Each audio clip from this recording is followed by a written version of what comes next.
बड़ा ही सुंदर जो है, जैसा कि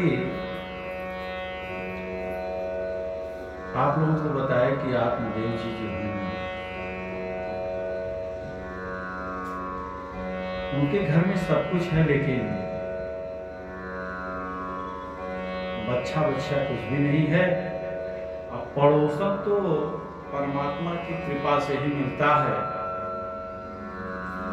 और कुछ बढ़िया वाली पड़ोसन अगर मिल जाए तो भगवान की बड़ी कृपा है। ऐसे पड़ोसन अगर मिल जाए तो आपको उखाड़ के ही छोड़ेंगे।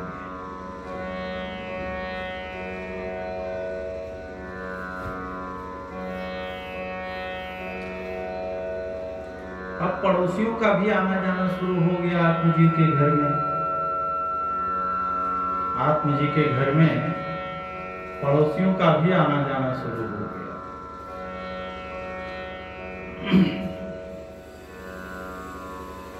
आकर के कहने लगी कि आपके घर में तुलसी तो है, लेकिन तुलसी दल का बिरवा तो है, लेकिन सूख जाता है। पंडित जी बोले क्या करें, मालूम नहीं क्यों नहीं सूख जाते हैं, तुलसी का पौधा क्यों सूख जाता है। पानी तो प्रतिदिन देता हूं, जल तो प्रतिदिन डालता हूं। आपके पास गैया है, आज तक कोई बछड़ा बछिया कुछ भी नहीं हुआ। हाँ, खिलाते तो हैं, पर पता नहीं क्यों उसे भी कोई बच्चा बछिया नहीं हुआ। उसमें हम क्या कर सकते हैं।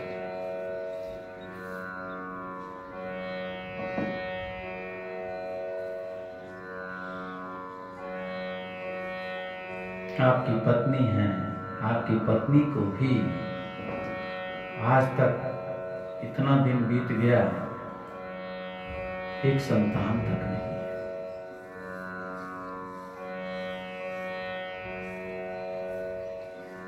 आत्मदेव जी को बहुत ग्लानि हुई कि मैं इतना परमात्मा का पूजा पाठ करता हूं, जब तब हवन करता हूं, दूसरे का कल्याण कर देता हूं। आज हमारे घर में ही एक भी पुत्र नहीं है।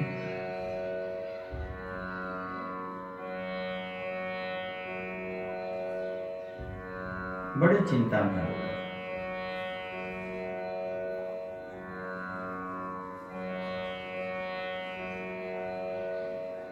आत्मदेव जी पुत्र ग्लानि के कारण घर छोड़ करके जंगल में चले गए और जाकर के रोने लगे। 4-5 दिन बीत गया, घर वापस नहीं आया। लगे रोने कि जब तक से मुझे कोई पुत्र संतान नहीं होगा, तब तक हम घर नहीं जाएंगे। इसलिए वो बहुत रोते हैं।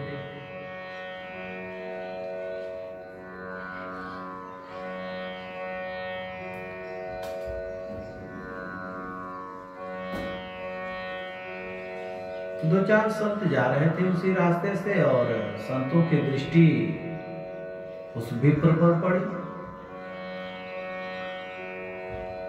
और कहे, ये तो काफी विद्वान ब्राह्मण लगते हैं, ज्ञानी पुरुष लगते हैं, फिर भी जंगल में बैठ करके ये रो रहे हैं। ऐसा क्या इनको दिक्कत है, क्या कष्ट है।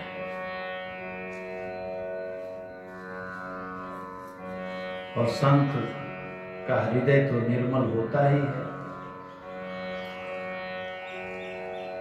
आए और पूछने लगे, कथम रोदिसी विप्रः त्वं काते चिंता बलीयसी बद त्वं सत्वरं मह्यं स्वस्य दुःखस्य कारणम्।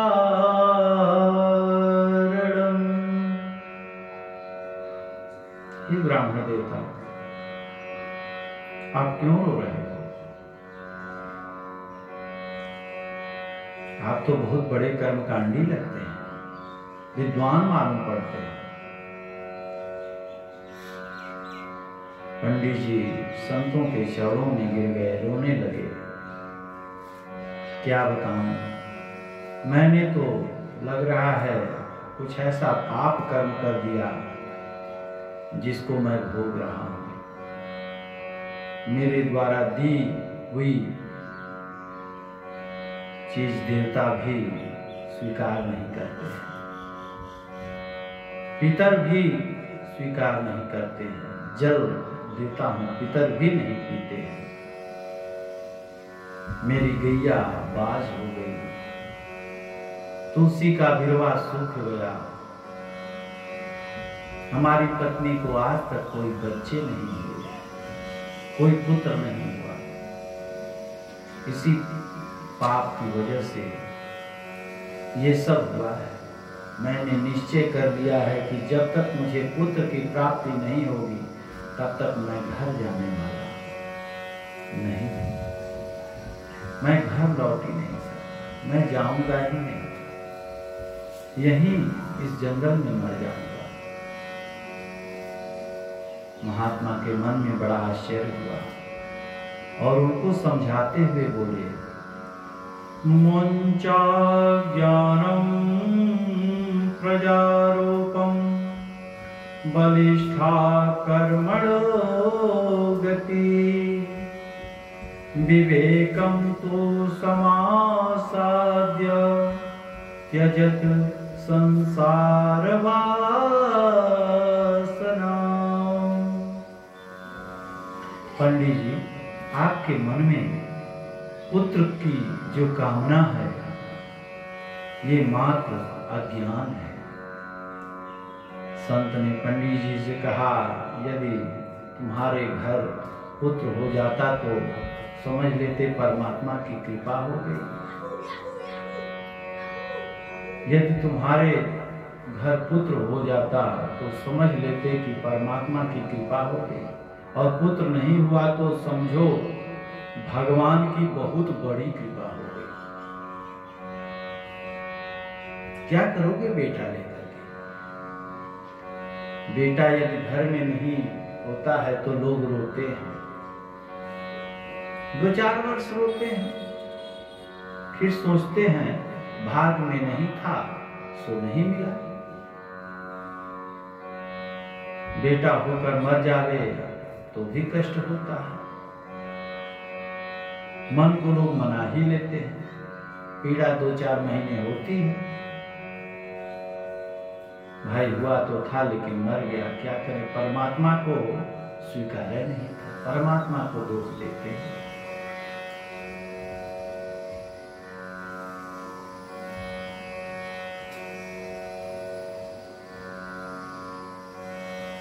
पुत्र का होना जितना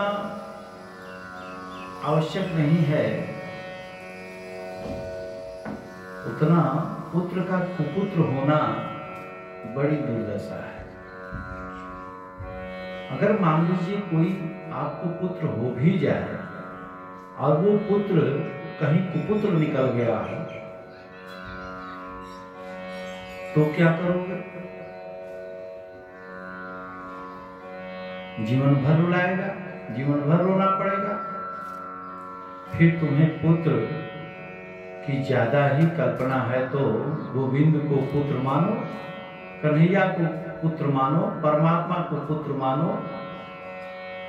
ये संसार बड़ा विचित्र है पंडित जी। संसार के बेटे तो धोखा दे देते हैं, पर परमात्मा को अगर पुत्र आप मानते हो तो परमात्मा कभी धोखा देने वाला नहीं है।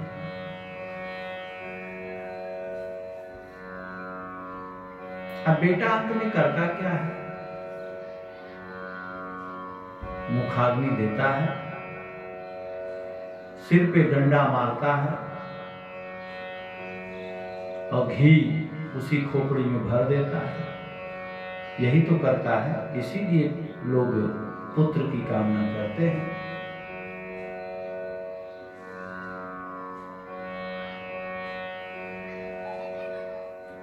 केवल इसी काम के लिए हम याचना करते हैं। वो पुत्र कुपुत्र निकल गया तो 50 लोटा घी भी भर देगा तो भी मुक्ति होने वाली नहीं है। इसलिए गोविंद को ही अपना पुत्र मानो। अनन्य ममता विश्व ममता प्रेम संगता भाव स एव सांद्रात्मा बुद्धै प्रेमा निगद्यते। जैसी ममता हम संसार में करते हैं उतनी ममता यदि गोविंद से करें, गोविंद के चरणों से करें तो हमारा कल्याण हो जाए।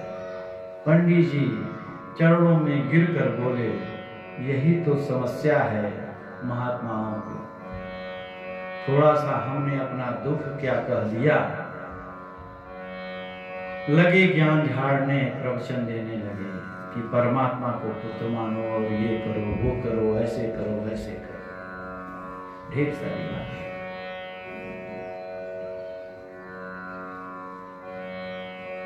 वेदांत बखानने लगे।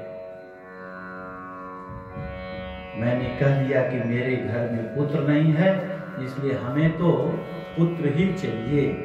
मुझे कथा सुनाना बंद करो, वेदांत का प्रवचन सुनाना बंद करो। महात्मा जी मेरे को तो बेटा चाहिए। संत ने कहा, लेकिन मैंने तुम्हारी मस्तिष्क रेखा देख करके बता रहा हूं कि एक जन्म नहीं 7 जन्मों तक आपके ललाट में कोई ऐसी पुत्र की रेखा बनी ही नहीं, तो पुत्र कहां से होगा? पुत्र का सुख ही नहीं लिखा है। पंडित जी बोले, आप संत हो महाराज, आप अगर चाहो तो क्या नहीं हो सकता है। संत के चरणों में गिर करके लगे रोने, सिर पटकने लगे। बोले कि अब मैं घर नहीं जाऊंगा, मैं यहीं प्राण त्याग दूंगा। आत्मदेव ने इतनी ग्लानि भरी स्वर में रोया कि महात्मा तो द्रवित होते हैं, द्रवित हो गए और बोले, अच्छा लो ये फल अपनी पत्नी को खिला देना, तुम्हें अवश्य पुत्र रत्न की प्राप्ति होगी। अब पत्नी को ला करके वो फल देते हैं और कहते हैं इस फल को खाओ, महात्माओं का यह आशीर्वाद है, पुत्र रत्न की प्राप्ति होगी। उनकी पत्नी ने सोचा कि यदि मैं इस नियम का पालन करूंगा, इस नियम के अनुसार चलूंगी तो बड़ी समस्या होगी। एक तो ऐसे ही शरीर मेरा भारी है, ऊपर से 9 महीने के लिए एक और बोझ बढ़ाने से अच्छा है कि मैं इस फल को न खाऊं। उसी समय उनकी एक बहन आई। अब बहन ने कहा कि हमारे तो बहुत संतान हैं, हमारे घर में कुछ खाने को नहीं है, इसलिए आप फल और तो छोड़ो, मेरे पुत्र को गोद ले लो, मेरे पुत्र को गोद ले लो। इसमें क्या बिगड़ जाएगा?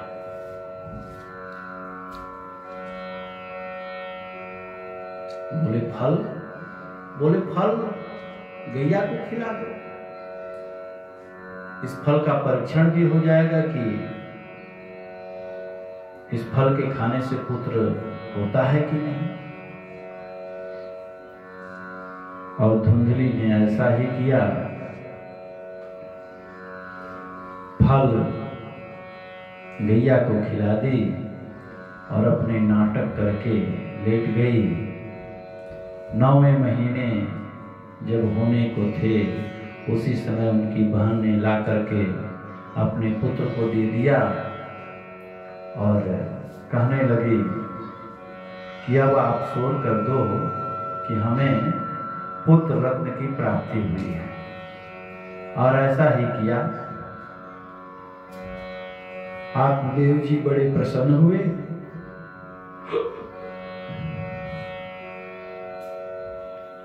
और खूब खर्च किया, खिलाया पिलाया लोगों को, पुत्र रत्न की प्राप्ति हुई है।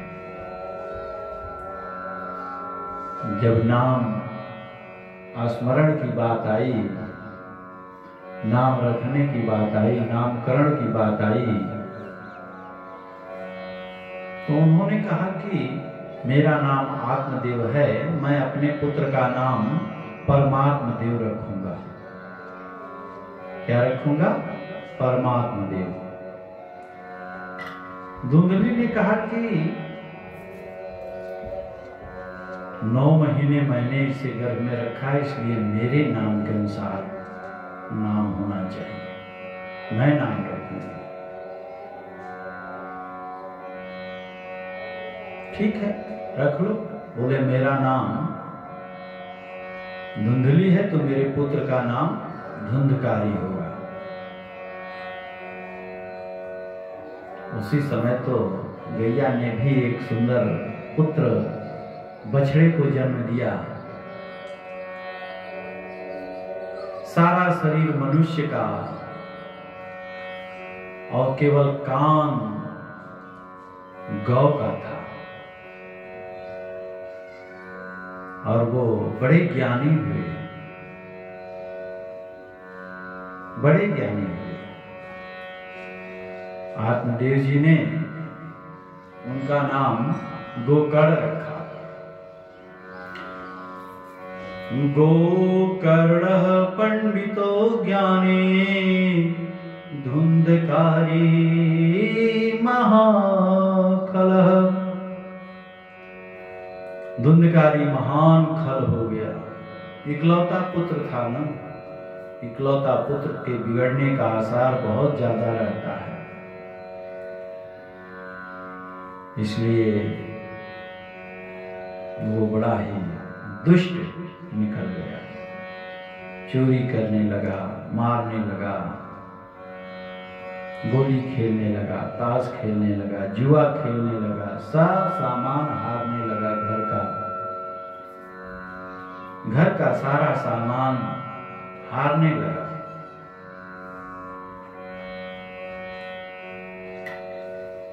और इस प्रकार एक दिन अपनी माँ से बोला कि मुझे पैसा रुपया दे दो, सोना चांदी सब दे दो, मैं जा रहा हूं जुआ खेलने। सब सामान ले जा करके जुआ खेलने लगा, जबरदस्ती निकाल करके ले गया।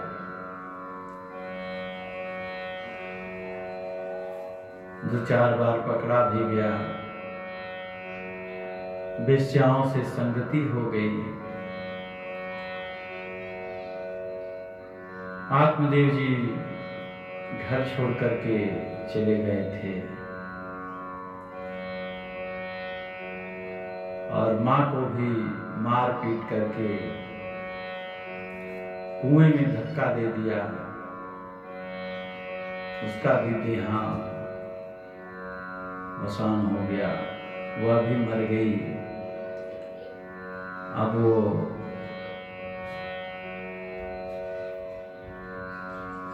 वेश्याओं के साथ अपने घर में मांस खाता है, मदिरा पीता है, वेश्यावृत्ति करता है। अब तो वो विप्र का घर नरक का अड्डा बन गया। पिताजी को डांट कर बोला, हमेशा बोलते रहते हैं निकल जाइए घर से, आपकी बुद्धि सठिया गई है। इतना कष्ट आत्मदेव जी को हुआ। बोले, हे भगवान, इस पुत्र से तो अच्छा बिना पुत्र के रहता तो अच्छा होता। एक रात्रि बैठे बैठे आत्मदेव जी रुदन करने लगे। वहीं पर गोकर्ण जी का आगमन हुआ। गोकर्ण जी ने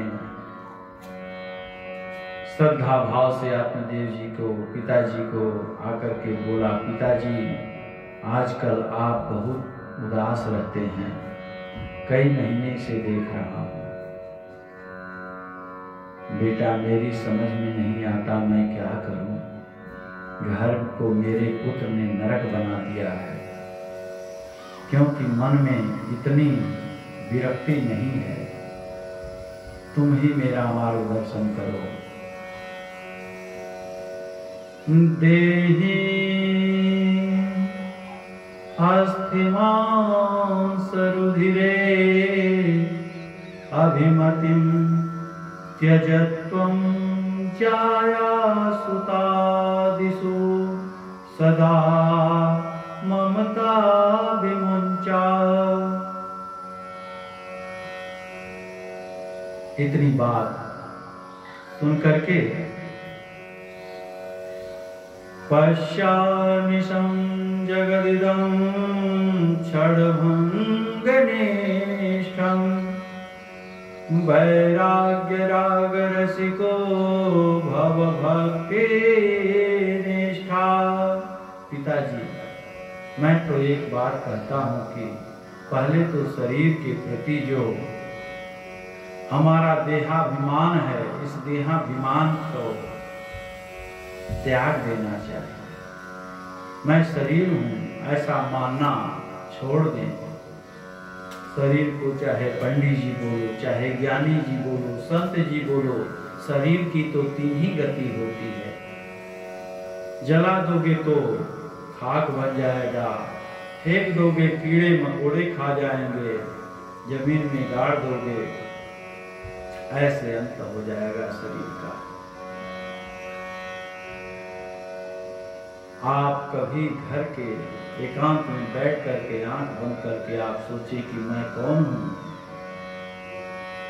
मैं सोचता हूं क्या हूं। मैं यदि आंखें हूं तो आंखें फूट क्यों जाती है। यदि मैं नाक हूं तो नाक से सुगंध क्यों नहीं आती। मैं पैर हूं तो पैर लंगड़े क्यों हो जाते हैं। मैं कान हूं तो कान बहरे क्यों हो जाते हैं। मैं रोक तो नहीं पाता, इसे मरने नहीं देना चाहिए। रोक तो नहीं पाता। माता पिता मेरे हैं, मरने के बाद भी वो चिट्ठी तो नहीं लिख करके जाते हैं कि बेटा हम बड़े कष्ट में हैं और आकर के हमारी सेवा करो। अच्छा, हम दिन में सोकर उठते हैं, जगने के बाद सोने से पहले का चक्कर क्या है। रात्रि में सोने के बाद यदि हमारे ऊपर पंखे गिर जाए, बिजली गिर जाए,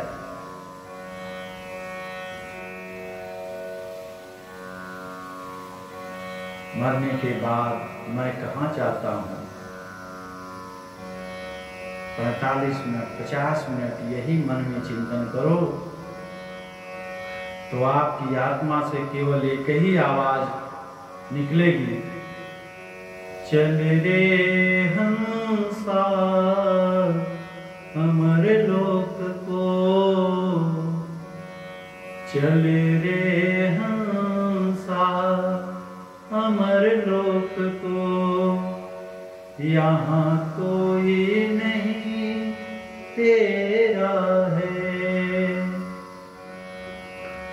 जग वालों का हुआ अंधेरा, अपना हुआ सवेरा है, अपना हुआ सवेरा है। इसलिए एकदम नाटक है, ये सब वहम है, नाटक है। सुंदर मकान बनाया। धर्म है। पत्नी बच्चे से प्रेम करना, ये सब धर्म है। दुकान पर 8 घंटे बैठ करके धन कमाना, ये भी धर्म है। जो भी धन हम कमाते हैं उसे पत्नी बच्चे परिवार को समर्पित करें, लेकिन पत्नी बच्चे मकान खजाना मेरा है, इसके बगैर मैं नहीं रह सकता, ऐसा सोचना चिंतन करना ही अधर्म है, बंधन का कारण है। मन में विचार करें, शरीर का धन है, शरीर की पत्नी है, शरीर के बच्चे हैं, शरीर का महल है। आत्मा का संबंध तो केवल केवल केवल गोविंद से है। आत्मा का संबंध तो केवल कन्हैया से है। ये बात जिसने जीवन में उतार लिया वो घर में रहकर भी जंगल में रहने के समान है। भक्ति विरक्त रह कर सकता है। गोकर्ण जी महाराज बोले, आप कहते हैं वन में चला जाऊं, तो वन में जाने से क्या फायदा? वन में तो जीव जंतु, शेर, भालू, हिंसक सब रहते हैं, वो भी स्वर्ग चले जाते। वन में भगवान मिलते हैं कभी? यदि वन में जाने से भगवान मिल जाते तो गीदड़ का जन्म ही वन में होता है, शेर तो पैदा ही वन में होता है। मन के मारे बन गए वन तजी बस्ती मां। मन के खटपट नहीं मिटेगी तो वन में जाने से क्या फायदा? मन का ही तो बंधन है। मन को मुक्त करो, बंधन से मुक्त करो। मन विषयों के प्रति आसक्त है तो उसे हम बंधे हुए हैं। जिस दिन हमारी मुक्ति होगी, कब? जब हम सब कुछ परमात्मा का मान करके और परमात्मा का दिया हुआ है ऐसा विचार करके अगर हम छोड़ देते हैं, परमात्मा का दिया हुआ भोग करते हैं, तो हमको सुख शांति समृद्धि सब मिल जाएगी। इसी भाव से आप गोविंद के चरणों में प्रीति को बढ़ाइए, परमात्मा का ध्यान करिए।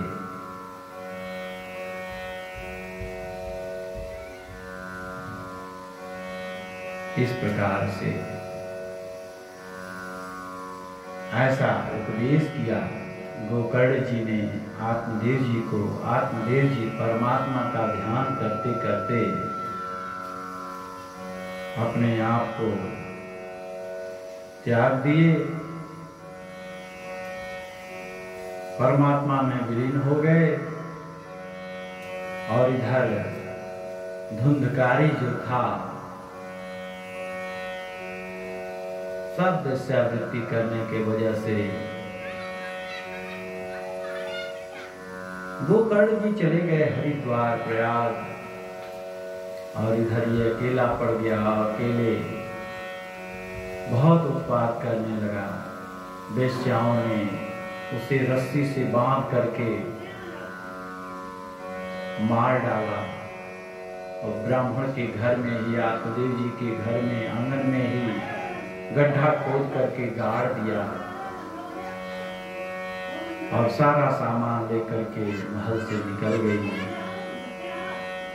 आत्मदेव जी का वो विशाल महल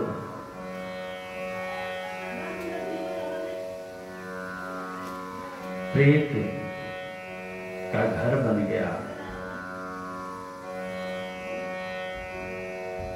और वह बुरे कर्मों के प्रभाव से धुंधकारी प्रेत योनि में चला गया और रुदन करता है। आश्चर्य, जब गोकर्ण जी महाराज अपने गांव आए तो रात्रि के 12 बजे थे। संत जो है रात्रि में ही ध्यान करते हैं परमात्मा का, और ध्यान करने जब बैठे अपने घर में तो कभी भालू बने, कभी गीदड़ बने, कभी हाथी बने, कभी शेर बने, अजीब अजीब से भैंसे की आवाज़, सुअर की आवाज़, अनेक प्रकार के जीव जंतुओं की आवाज़ आने लगी।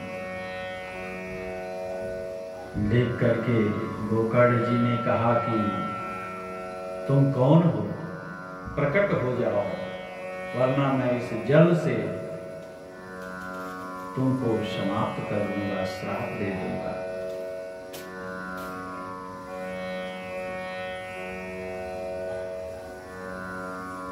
धुंधकारी बोला, भैया मैं आपका बड़ा भाई धुंधकारी हूं, हमें मत डराओ, हमें मत मारो, मैं प्रेत बन करके यहीं पड़ा हूं, मैंने बड़ा पाप किया, इस प्रेत योनि से छूटने का उपाय करो भैया।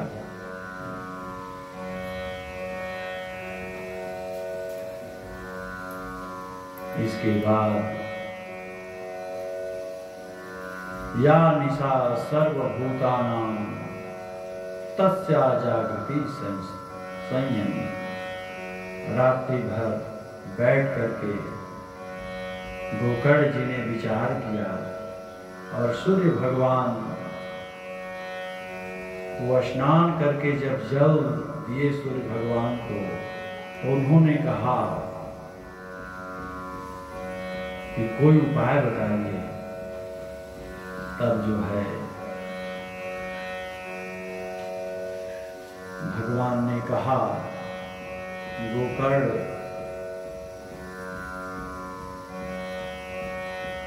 श्रीमद् भागवत कथा का गान करो, श्रीमद् भागवता मुक्ति सप्ताहम वचनम कुरु,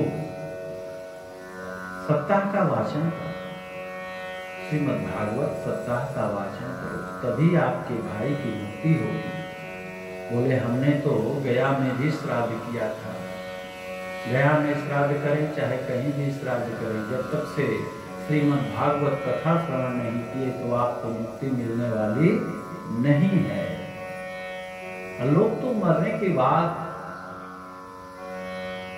गया श्राद्ध करने के बाद भागवत कथा श्रवण करते हैं, लेकिन हम तो कहते हैं कि जो जीते जी भागवत कथा श्रवण कर ले उसका तो कल्याण ही कल्याण है।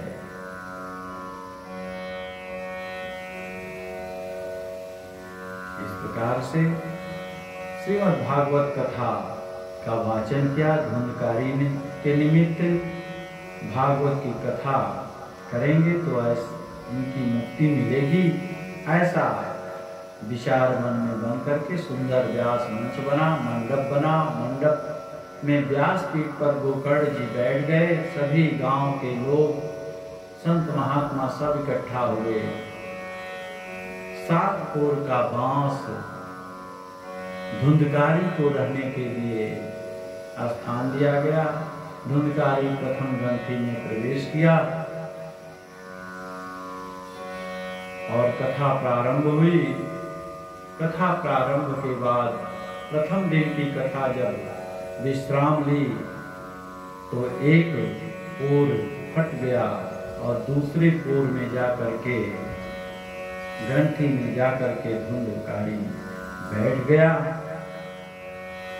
ऐसे करते करते 7 दिन में धुंधकारी की मुक्ति हो गई।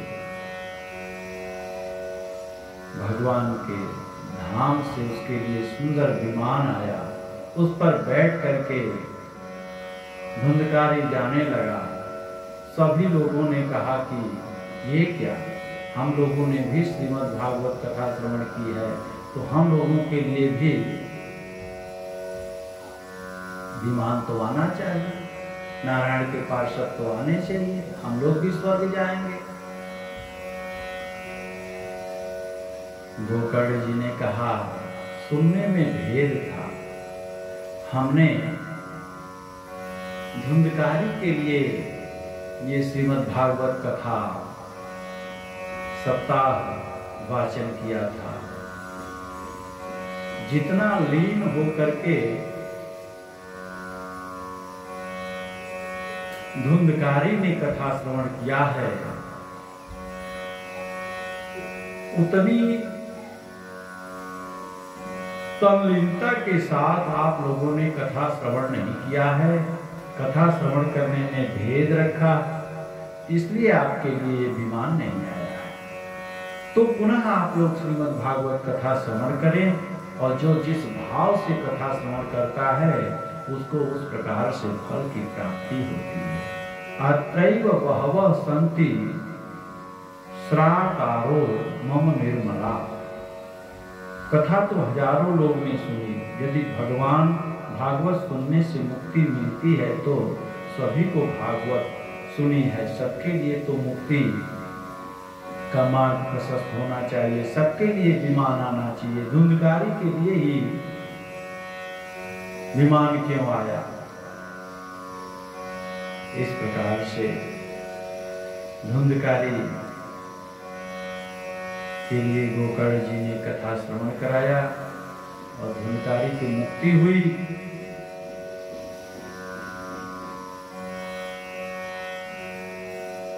सनत कुमारों ने नारद जी के प्रश्न का ये उत्तर दिया कि कैसे मुक्ति होती है। जीवन पर्यंत पाप करने वाला प्रेत योनि में भूत प्रेत पिशाच होने के बाद भी व्यक्ति की मुक्ति कैसे होती है, ये सनत कुमारों ने नारद जी को बताया। आज की कथा यहीं विश्राम लेते हैं, करते हैं, और भगवान का नाम संकीर्तन फिर कल हम लोग कथा श्रवण करेंगे। तब तक के लिए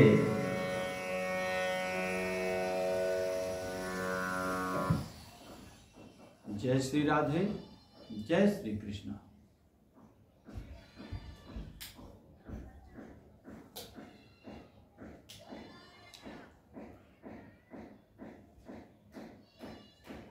वैभव,